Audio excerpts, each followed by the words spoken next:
this PowerPoint slide discusses why people commit fraud, what to look for, and what is the possible rationale. Fraud has been with us for hundreds of years, and it will probably be with us for 100 more, if not more than that. So let's examine what makes up fraud and why people do it.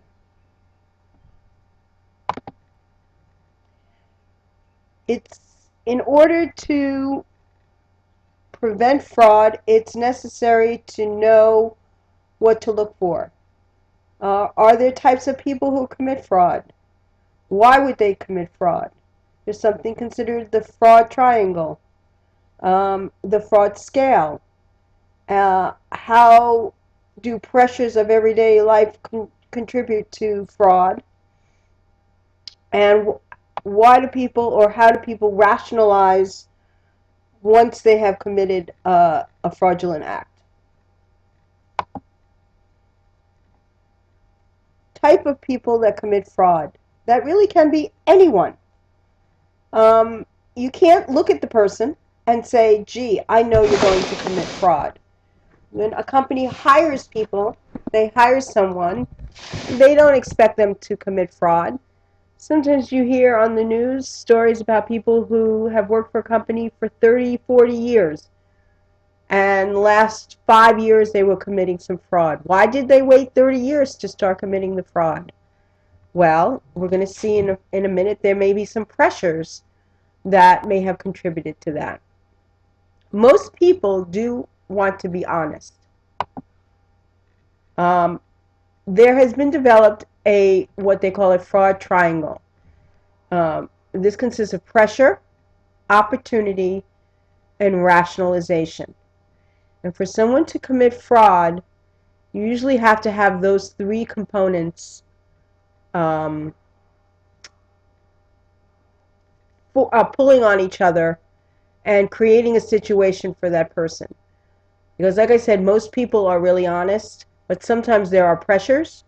Sometimes there's an opportunity that people can't resist. And a lot of times honest people need to rationalize their acts. What could be pressure? Immediate financial need. Okay? Your house is being foreclosed on.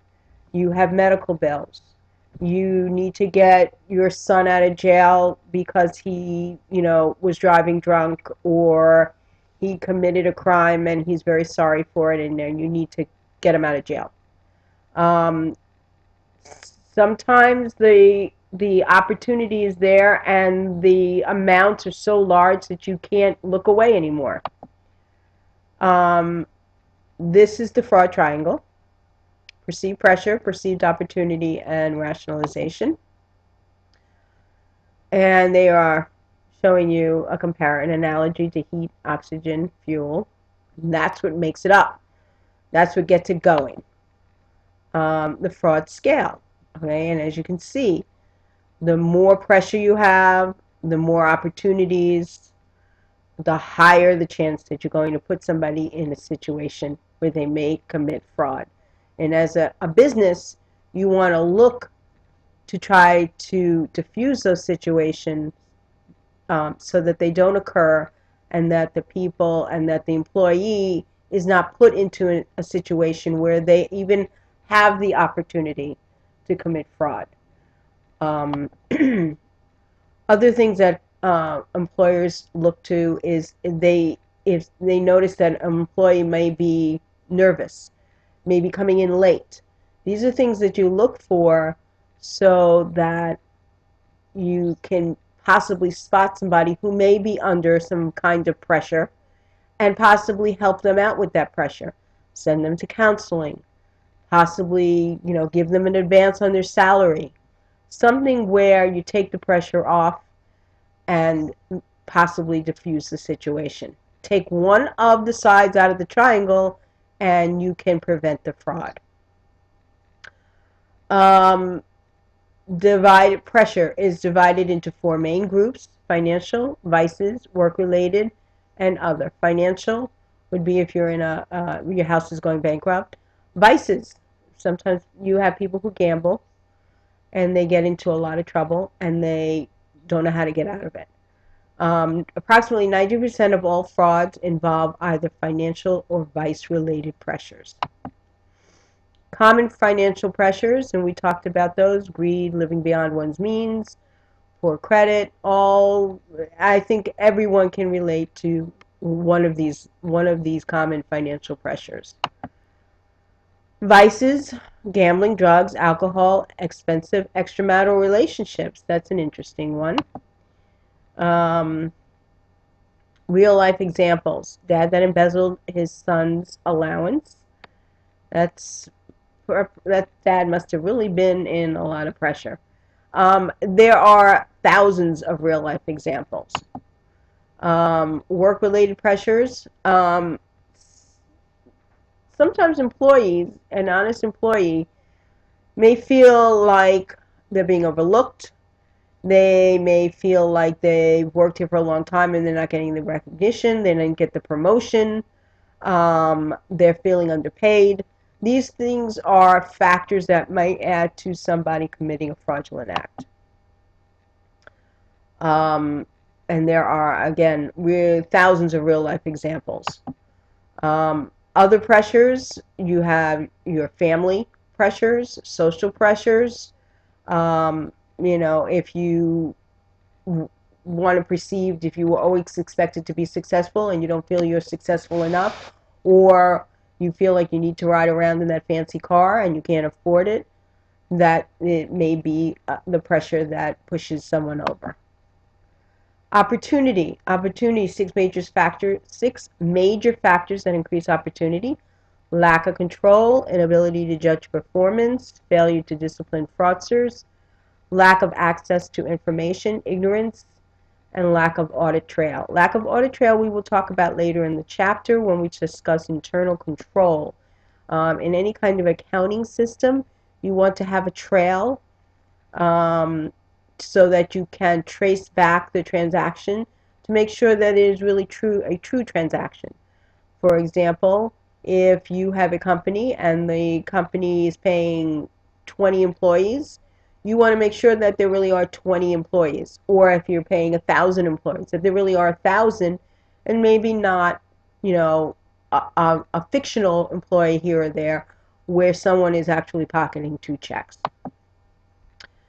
Internal control framework. There is a committee of sponsoring organizations that set some kind of guidelines, something which we will discuss about the control environment, the accounting system, and control activities. The control environment is mainly in a business made up of management. Management is like the father in a company.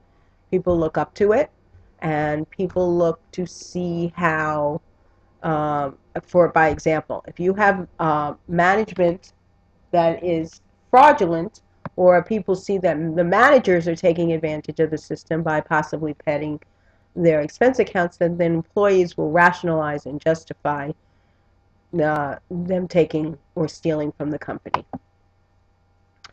Accounting system. Transactions should be valid, properly authorized, complete, properly classified, reported in the proper period, properly valued, and summarized correctly. Valid, properly authorized, and complete are probably the key 3, though. Properly classified is more dealing with financial preparation of the financial statements. You want to make sure that every transaction is a valid transaction.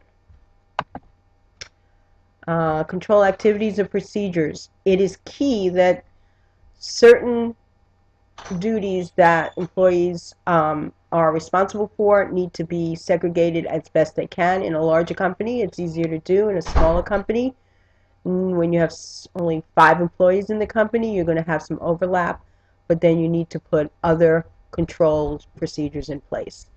You may want to make sure that things need authorization, 2 signatures, a purchase order needs to be signed off before the purchase is made.